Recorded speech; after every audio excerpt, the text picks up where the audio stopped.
Good afternoon. We are going live today with Leanne Amanda, who is a trauma informed relationship coach and works with practices like ontology, polarity, and somatics. And today we will be focusing on all things relationships, intimacy, energy, and so much more. So I'm going to go ahead and invite Leanne.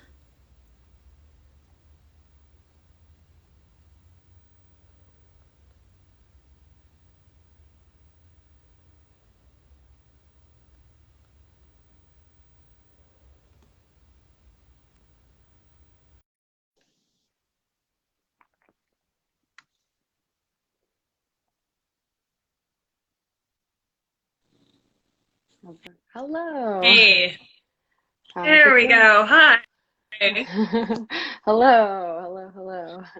Where are you calling in from today? I'm calling in from my house. From Yeah, Vancouver. where are you? Yeah, same. Yeah, Vancouver. Yeah. Awesome. Well, good to see you face to face. Yeah, you too. I think this is possibly the first Yeah, time. it's true. We've had voice calls leading up, and I just gave a very brief bio or background on you and your work, but would love if you could share more about what you do and what's been exciting you lately in your work. Yeah, absolutely. So I'm a relationship coach, and I'm gonna find some better lighting. I'm gonna like walk through Yeah, to I some love it. better lighting here. Um, so I'm a relationship coach, and I know that you probably prefaced this, but I work mostly with ontological and somatic methods. And what that means is that we incorporate both the mind through talk and the body. And so something that's really exciting me in my work lately is how to incorporate the body into matters of the heart and understanding matters of the heart and most specifically the nervous system, not just like the body as a whole, but the nervous system, and how we can like create drama-free romance, which is what I alluded to, by understanding the nervous system and how the nervous system has a huge role in having that drama-free love and yeah, creating that sober, awake, real romantic connection. Yeah, I love that. Can you talk a little about what it means to be drama free and where you see us getting caught and how drama comes into play in our relationships and then therefore what happens? Yeah, so I think everyone's starting to get to know this better now, but a lot of our relationship behaviors are dictated by what we've learned from our family, like our family dynamics and how we learn to be, how our ways of being kind of are what had to fill in the gap when we were in our family dynamics. And so a lot of that ends up playing out in our romantic lives as adults. And so um, basically what I'm passionate about is having those coping mechanisms be an option, Mm. not the default. And sometimes those ways of being are powerful, but mostly they're not. And learning, okay, once I graduate from doing love from like my old childhood mechanisms, how do I do love as an adult? And a big part of that is understanding your nervous system because as a child, your nervous system is designed to like alert your mama that you need something, right? And as an adult, we learn how to source ourselves and self-soothe. Yeah, that's well Yeah. said. I think too, going into a little bit how we can recognize when we are like caught in a pattern or when we are in a space of reactivity. How do you point people to kind of look at like, oh, that's coming up, like now you know. What can you talk through that? Yeah, that's a great question.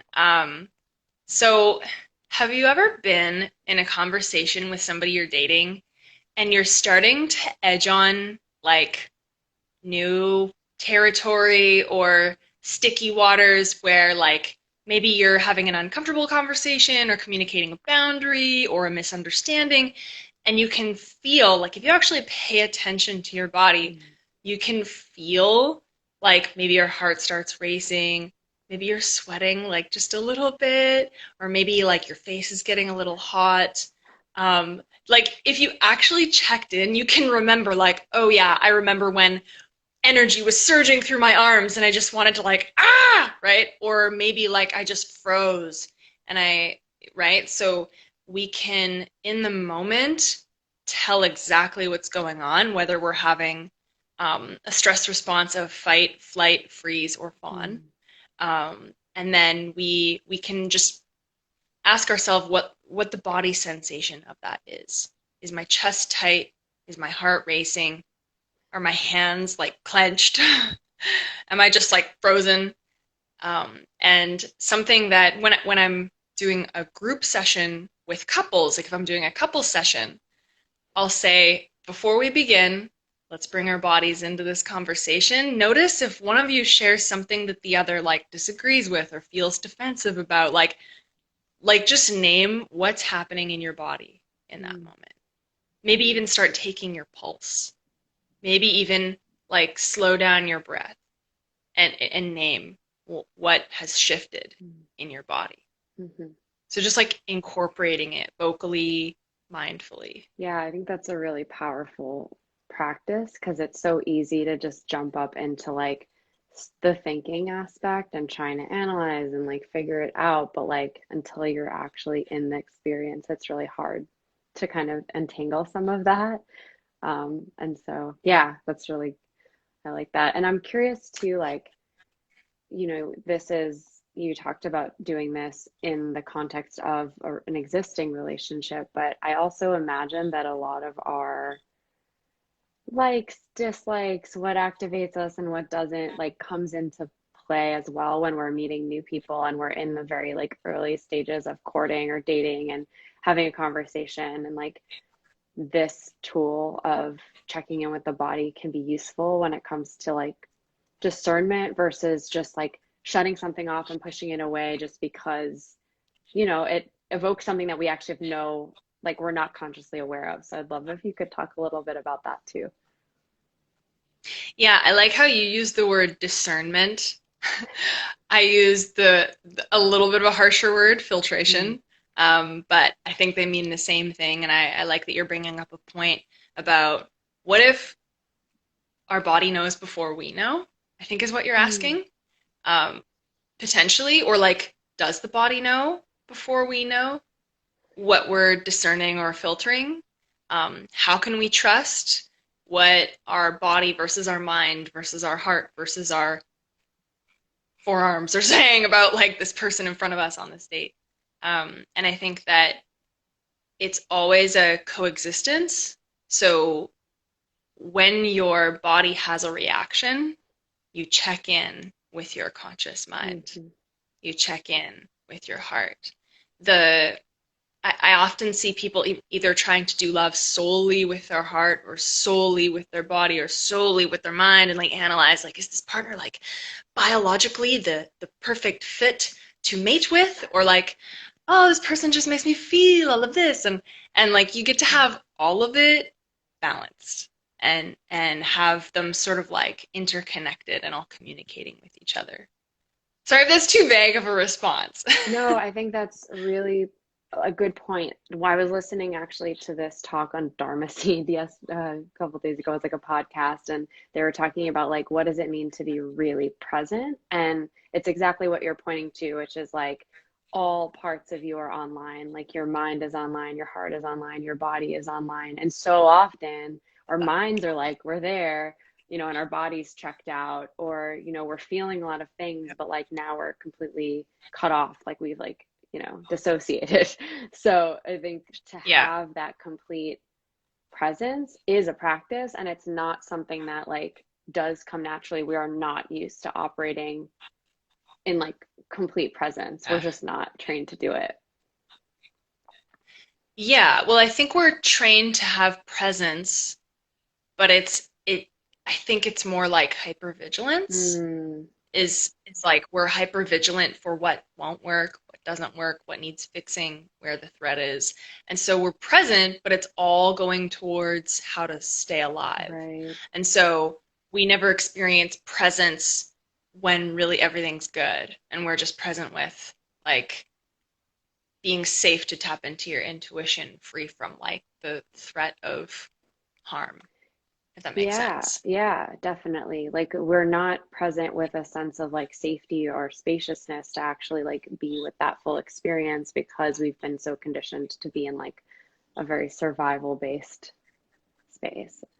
We're not even conditioned. It like happens before we Biologically. do. Like, Yeah.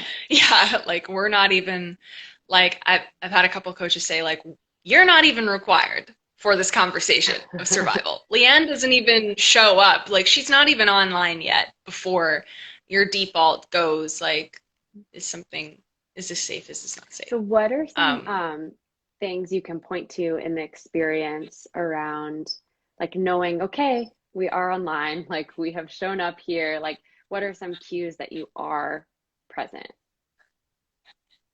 yeah. Well, I mean, there are different really simple things that you can do to get online. Um, like the farthest place in your body that you like spend the least amount of time checking in with is like your toes, your big toes. And so, like even just checking in with your big toes or like checking in with like different centers, like whether whichever you identify with, whether it's like a womb space or your heart space or like just really checking in with your pulse, your breath, things like that. Just even checking in with those things and having that be a regular practice. The thing that also requires incorporating like multiple things at once, like mind, body, heart, is noticing if your physical sensation is based on when we talked about earlier, the things that you learn to be in your family and how that plays into your romantic life. Sometimes your physical reactions are an old thing, Mm, like they're an old way of being. And so sometimes people mistake that physical sensation for like a now yep. sensation. And so that's why it's important to include the mind too. Like, okay, cool, is this now or is this because my dad did this thing 15 years ago? Yep. Yep. And I think that's yeah, such a good point. I remember recently actually having this internal dialogue of like, oh, I am not present time. Like I'm having a physiological reaction, but it's like disproportionate to what's actually showing up. And it's like that's how I knew I was kind of not caught up or just like having my own experience, which I feel like yeah. happens so often, but we're just, not really, yeah, I guess prepared to navigate that. And so, let's say that does come up for somebody in the context of a dyad or in a relationship. How do you offer that they work with that experience in real time or to bring them into real time? You mean like if they're in a moment that's getting kind of heated? Yeah. Or they're having some physiological experience that they're like, this is not quite like relevant to this. Yeah.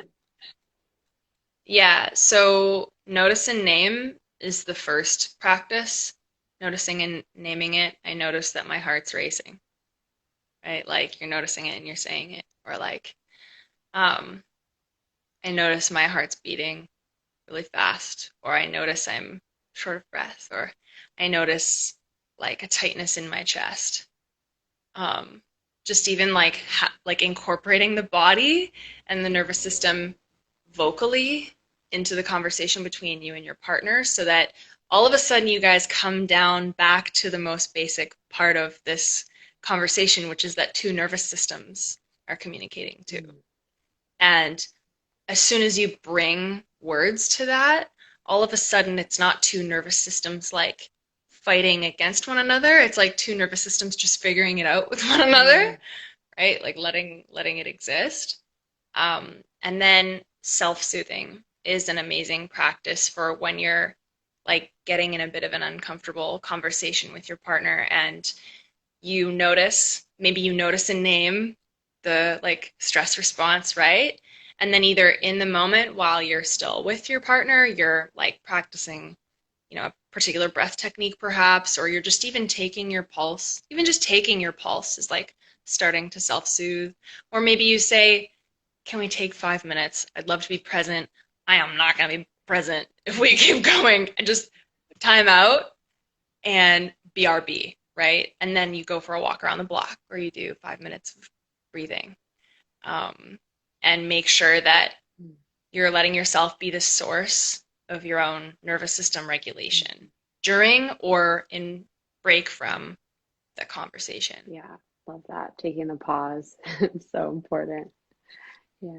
Yeah, like, because it's so funny when you don't regulate the nervous system, especially in those heated moments, your your body, your organism just like starts, it just goes into stress response, and sometimes it says like something you wouldn't actually want to say, or something that you don't actually believe, or has some other response that's not you.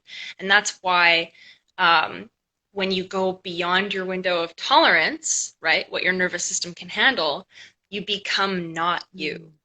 So any conversation you have with your partner where either you're not activated, you feel like yourself, you're just having a free-flowing conversation, or maybe you're a little bit activated, maybe they said something kind of offensive, you don't know how they meant it, and you're like, right? Like, you're still in your window of tolerance, and you're able to be like, did you mean to say that thing? Because I'm interpreting it like this, right? Like, and you're still able to be you. But then if your nervous system goes into like actual dysregulation, or it's too much beyond your window of tolerance, you kind of either just stonewall, like, nope, go away, or you like yell, or you say that like nasty thing. And so you end up in a relationship where neither of you are actually interacting with who the other is. You're interacting with stress responses. And so the goal, the name of the game, is to do relationship from who you are. Love that. Yeah. Yeah. That's true. That's a really good point. Like almost that core essence of you can't be accessed when you're in those dysregulated spaces. So like first and foremost, get yourself to a regulated place and then engage. Yeah. Totally. So Yeah. when you, I guess going back to our talk around like discernment and connecting with new people, I'm making the assumption that often like we're not as dysregulated in the presence of new people usually because we don't have as much at stake maybe, but there's still the body that has its own responses. And so I'm curious to just get your perspective on really checking in with like, do I want to continue to engage or not? And to like be able to discern if you want to continue a connection, beyond that first one or just close it. Yeah. Great question. First of all, can you hear that car alarm Subtly. out there? Or is that okay? It's so annoying. I don't know how they haven't. Oh, thank God they got it. Okay. All right. Always. I'm like, my presence is here and like, okay. So I actually am a fan of the notice and name, even on like the first date. Like, hey, I noticed when you say that, like, I make it mean this. Is that what you meant? Or like, oh, like, I noticed I'm uncomfortable when you blah, blah, blah, blah. Or like, or if somebody says something that makes you feel really good, like even like letting yourself feel that or show that or express that. Yeah, like, but I think what you're asking is in the discernment, right? Like on the first date, for example, when you're in the discerning phase of, do I want to keep talking to this person? Do I want to keep seeing this person? Like incorporate them into the journey. I'm a huge fan of like letting that person in on what you're both doing, which is you're both discerning about each other together. And how they respond is really indicative of how they would respond in the rest of your partnership, probably. And so when you start that first date, in partnership, essentially, like letting that person in on your inner world, that's the beginning of either like you continuing to do that ongoingly or knowing that you don't want to do that and you don't mesh when you do that, if that Yeah, makes sense. absolutely. So I think you have to have some baseline interest to even be that vulnerable in the first place to say like, hey, this is what's happening, to start to let that person into your world and invite it. Because I'd imagine like if you're really not interested, you wouldn't. I mean, maybe it's a good practice too. It's kind of what you're saying. I mean, or there's less at stake, and the more straight you are, the more yourself you are, and then you get to just be more in practice of being a free human being on dates, which is, I think we could all use a little more practice with that, Yeah. right? Well, I guess as Um, far as saying like if you're not interested in continuing or whatever reservations you're having, like voicing them in some kind of kind and clear way. yeah, Yeah. for sure. Yeah, totally. And there's a way to notice and name that too. And like in such a candid way that the person is like, wow, I really can't argue with that. Thanks for letting me know. Yeah, Um, absolutely. yeah. And then it also, like every time you are real, you give somebody else the opportunity to be real in the same Mhm. way. So, however you respectfully decline further connection with somebody, they get to learn how to do that maybe on their next date with somebody else. Like you're always just setting an example, I guess, or giving opportunity. Yeah. Uh, Yeah. I think it's yeah, also like every single interaction that you have then can become an opportunity to practice being more forthcoming, more verbal about what it is that you're wanting or needing or experiencing. That's, yeah. yeah. And like also your dating interactions could just be for Yep. you. Oh, that car alarm, man. Um, or it could also be okay, if I'm bettering the dating culture as a whole in some way, who would I be being? Mm. And I find that in relationships in general, your relationship is more enriched when it's for something greater than you. And that could even be true with dating too. Like, who am I in my dating life, even on this first date? And how could that be a contribution to how we as humans Yep. date? And and having that be greater than you for something greater than you. Yeah. I like that perspective. It's really good. I hear it Yeah. subtly, so I can imagine your experience.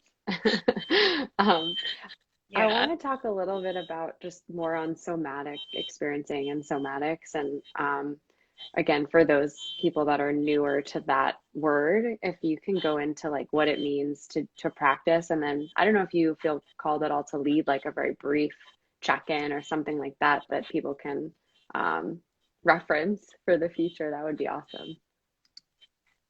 Yeah. Let me do my best while this car Probably bad alarm timing. is just having at her. But so somatic basically comes from the word soma, which is the body mind. So basically the understanding of connecting the understanding of our body with our mind and really like incorporating the body. That's like having the body get to be a part of the conversation. And so a really great check-in, actually, it doesn't need to be a super long like intricate exercise, but even just right now, if you were to close your eyes, oh, perfect, the car alarm has stopped. If you close your eyes and you check into your body and you notice maybe any tension in your body or maybe any sensation, maybe your heart feels really open. Maybe your hands are really sweaty, like maybe it's really hot where you are. Maybe you're uncomfortably hot, or maybe you're kind of like shivering. Maybe you're somewhere with AC, or maybe like your legs are really tired and achy from that workout you did this morning. Like just just checking in with your body and then checking into your emotions, how you're feeling. And then asking yourself, the body sensations that I feel are and the emotions that I feel are. So like what body sensations am I experiencing and what emotions am I feeling right now? And it could be like, for me, for example, like I have a bit of like lower back pain and tension today. Um, but I also feel like my body is buzzing in excitement. So I feel the buzzing, and then emotionally I feel excited. I also feel a bit annoyed at my back. Right? So those are the things that are going on for me physically and emotionally. And even when you just check in like that, just even if you practice that once a day, every day for like a week, your body would start to just get in the practice of being incorporated in your daily interactions, in your conversations with people. And then you get to sort of resource your nervous system more. You get in the practice of um, when you have an interaction with anybody, even taking in, oh, how does my nervous system feel in this interaction? And then when you've gotten in the practice of what are my body sensations, what are my emotions, and then you almost have like a direct line now. Maybe after a week, it's quick. You know exactly how to pinpoint it. And the other thing to note here too is the more that you start to um, get in touch with your body sensations and your emotions, you can get really uncomfortable because a lot of people don't focus on that, right? Like they live from the neck up and they're thinking about like planning and work and it's all very intellectually stimulating. And then when you check in with your body, oh, like I noticed when I first started checking in with my body, when I first started doing somatic training, um, I had tension from an old surgery that I had that was still lingering in my body, and I was like, I don't want to feel this. Mm-mm. Like I don't actually want to be in my body right now. It doesn't feel comfortable. And then I had to just keep noticing that and keep being with it. And so just having more like somatic literacy in your own body and how it feels, and the emotions that may be tied with that, just having that be a regular. Can you hear it again? It's perfect. It's perfect. No, that's really beautiful and powerful. I personally really resonate with that practice and found it super helpful when I had first learned it, just for anxiety purposes, just finding that like giving my body the space to feel everything instead of trying to like work it all out mentally was like, oh my God, yes, this is everything.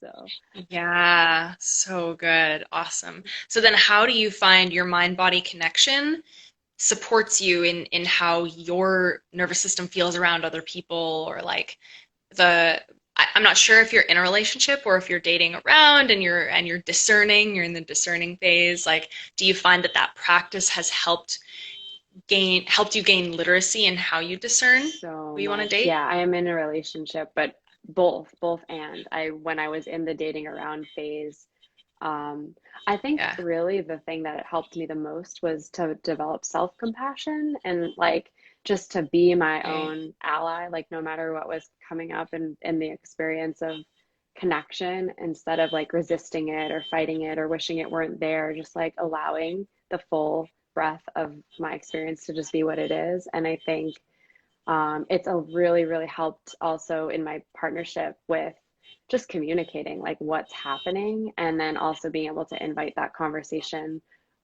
for them also to share with me like what's happening. So I think it creates so much more compassion for both of us because we're like, okay, here, like you said earlier, like our two nervous systems are having a whole experience and being able to then They're figuring we're it figuring out. it Yeah. out. Yeah.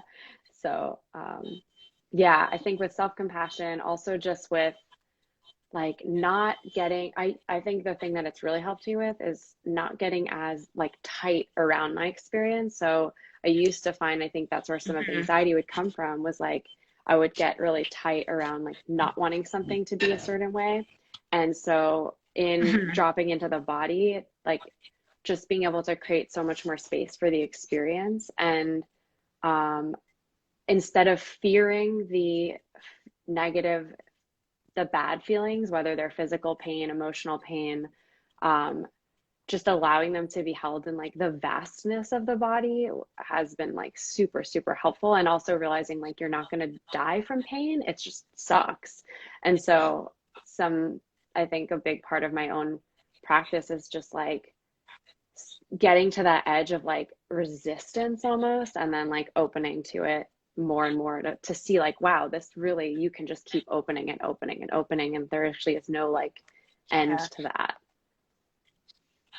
Yeah, I like how it's like a gradual opening, and it totally is because you're just expanding bit by bit the capacity of your nervous Mm. system, and it's not like today I'm incapable, tomorrow I'm capable. It's like the 1% more, 1% more. And I love that because that does take so much self-love and compassion and understanding and an understanding of the other person, which is like a whole other thing. And so, Mm. um, Yeah, no, I really I appreciate that you are on that journey too, that you're implementing that you're committed to that. And ultimately, when people choose to do that, like you, where you are expanding your capacity bit by bit, you are practicing that self-compassion, you are contributing to altering the way that human beings do love, which means we're starting to do love not from survival, but from thrival. Mm, And so we're all together getting a little closer to shifting the paradigm where we can actually start to like come into the most natural way we can connect, which is like uninhibited and mm, free. yeah. Yeah, so thanks for doing your part. Likewise, yeah. Beautiful. I would also love to talk a little bit about your work with polarities. And we had talked about finding more inclusive language for these concepts of masculine, feminine, because it's one of those things that either people are like, oh, yeah, I can resonate with that, or like, nope, that doesn't resonate. And then they'll close to those concepts of energy. So if you can talk a little bit about how you work with that, that'd be awesome. Yeah, so um, there are kind of two worlds of it, which I think I've told you, which is that I love the words masculine and feminine, and I love the alternate words too. Like sometimes using masculine and feminine are the words that I just really like using for my own felt sensed experience. Um, and they're just not inclusive. They have so much oppressive history, right? Like where those words come from. And so they're not always the most nurturing to all genders and orientations. And so the core of the masculine essence isn't like manhood or like, what so many people believe about them or like direction or whatever. It's consciousness. It's just conscious. It's basically like nothingness. It's basically like just being conscious in stillness. And that's it.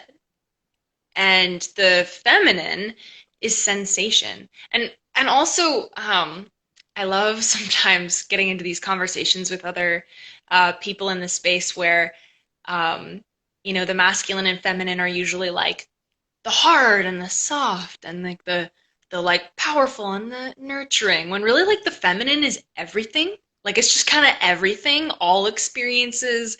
It's like all of nature. It's like all of everything, expression and just like fast, slow. There's so much to the feminine. It's all encompassing. And so it's not just like female. It's not about that. Like it's actually not about that at all.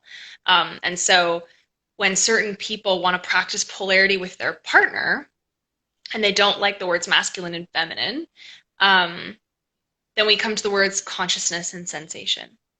So, for example, if you are sitting across from your partner and you're looking into each other's eyes, and there's actually a difference that you can notice if one of you is not speaking and holding a sort of like there's like this container that you're holding both of you in, right? Like you're holding it and you're aware. Maybe you're aware of their breathing, you're aware of their nonverbal communication. Maybe you're aware of like what's going on peripherally in the room, and you're just in awareness, right? That's the masculine.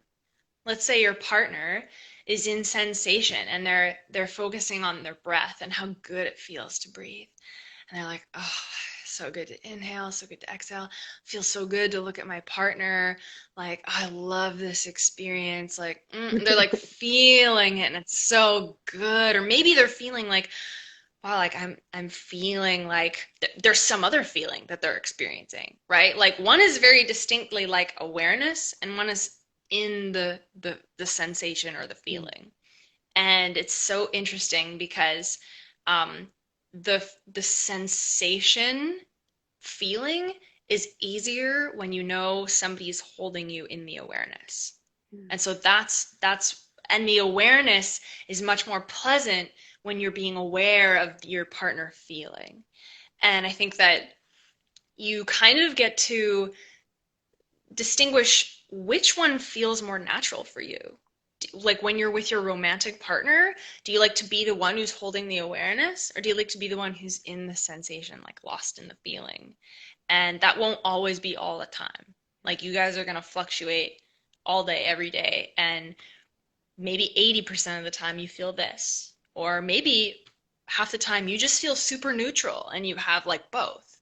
But they're just both options at your disposal if you want Mm. them. And there's no pressure to be one or the other all the time. Um, and they're just a tool. Like polarity is just a tool, and there's no way, no thing you have to conform to, no way of being you have to conform to. Um, I just noticed that because polarity is for sexual tension, right? It's like Mm. creating sexual tension. There's it's just a tool to come into like how to create that sexual excitement. And that excitement is created kind of like opposites of a magnet, you know Mm. what I mean? It's like the there has to be like some sort of tension that you want to address. Interesting. And so that's what polarity is for, essentially. And getting in touch with your natural poles is just a fun game. Mm. And it can also be kind of like a coming home deeper into who you are. Like whether you distinguish your predominantly consciousness or sensation or both, whichever you discover, um, you get to learn something about yourself and how that feels to be in your body and in your mind. Mm. Am I going too No, conceptual at no. this point? Like, is it It's making making sense? me actually, I just have a bunch of questions, so I might ask you them. Because I'm wondering, like, out of the context or the container of a partnership, do you notice, I'm just thinking of like my own experience, like ebbing and flowing between those roles with different people throughout like the day in terms of who you're interacting with? Like you might be more in the consciousness or more in the feeling, the sensation. Yeah. Sensation, yeah. Or feeling, yeah, Yeah. sure. Uh-huh. But like the embodied sensation is what we're referring to. Sure. Sorry. I'm just gonna quickly check on, for some reason the volume is like All good. lower and I don't know why. I'm gonna check here. Okay, try saying something. Testing one, two. Okay, you're quiet. I don't know why. I can still hear you You though, can hear me. but it's okay. Okay, so your question is, so you're interacting with everybody day to day, you're in different energies with different people, and then you were The saying what? question was like, is it natural to kind of ebb and flow in your own energy or in your own experience based on who you're interacting with? Yeah. Definitely. Yeah, like different people evoke different things from you, different like scenes and scenarios and environments can pull something different from you. And yeah, you're always ebbing and flowing. I think if we were to come back to discernment as Yep. well, you can bring the concept of polarity into your discernment, like discerning who you'd like to continue dating based on what they evoke Hmm. from you. What kind of energy do they naturally evoke from you? Um, yeah, Yeah, I wonder too, like over the course of a relationship, you're saying like, we have a tendency to be more one or the other in a partnership, but like over time, let's say like, 20 years with a person, I'd imagine you'd want to be able to ebb and flow between both of those quite a bit. Yeah. definitely. Yeah, I mean, also if we're just talking about like a straight relationship between a man and a woman, like, as you get older, her testosterone is going to go up, his estrogen is going to go up, and like even just naturally there are going to be just like shifts in who they be, right? And so you're always going to be going through chemical and Mm. hormonal transitions. And um I think that you just get choose what works for Mm. you and communicate about that. Like I think that just having open discussions about the energy and how it feels and what you want to inhabit can really just be freeing too. And um, having allowance for, like if you're going through a phase of your life where you feel one more than the other and it's a flip. Yeah, like communicating that, and then once you notice and name it, right, you can always have the power to do whatever you want with it. Hmm. So you can come back to the other energy, or you can, make a request of your partner. You can do some practice, like doing practice work, polarity practice with your partner is also a really beautiful way to just practice what it feels like to inhabit the different energies with your partner. And the more that you practice, you you kind of come into wholeness, because when you get that you are all of the Hmm. energies, then it's not that you have to be one or the other, or at this phase of life, this energy is bad or less desirable. It's that you always were and always are going to be masculine, feminine, or consciousness and sensation. And so um, you are whole. You have all of it available to you. All of it is beautiful. You're a whole human being. And the goal isn't to always be one energy, it's to just be in that wholeness and let your partner be in that wholeness too.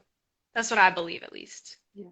Yeah, it Yeah. is really fun and dynamic to be able to ebb and flow and be able to experience all facets of self within, yeah, that container. It's cool.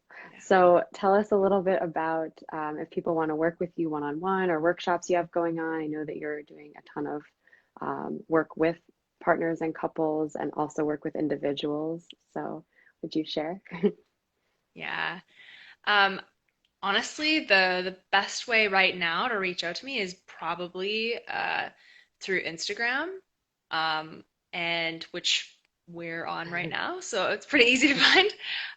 And right now, I'm doing just a lot of one-on-one and couples work. I have a group coming out, a new cohort of my women's group coming out soon, but it's not quite yet.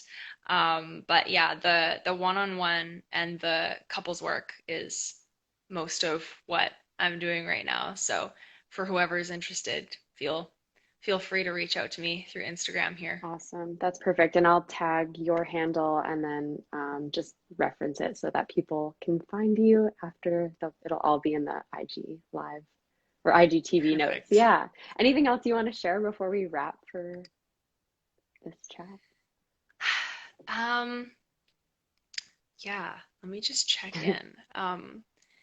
So, hmm, whenever, we're talking about somatics and we're talking about polarity, incorporating the body, and, whether you like the words masculine, feminine, or consciousness and sensation, um, where the ontology work comes in is ontology is the study of beingness, Mm. right? And usually when people hear that I'm an ontological coach, they're like, I don't know what that is.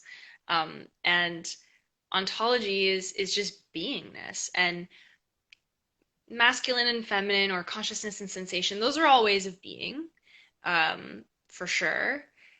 But also, you can choose any beingness that you want, and that gets to manifest somatically in a huge way too. But like, you know, a lot of times who I want to be, I'm not necessarily focusing on whether it's masculine or feminine. I'm like, well, today I want to be love, or I want to be curiosity, or I want to be play, or I want to be silly, or I want to be present, or like those are all just ways of being that don't necessarily have like a polarization to them, but get to be an expression of who I am physically, mentally, emotionally.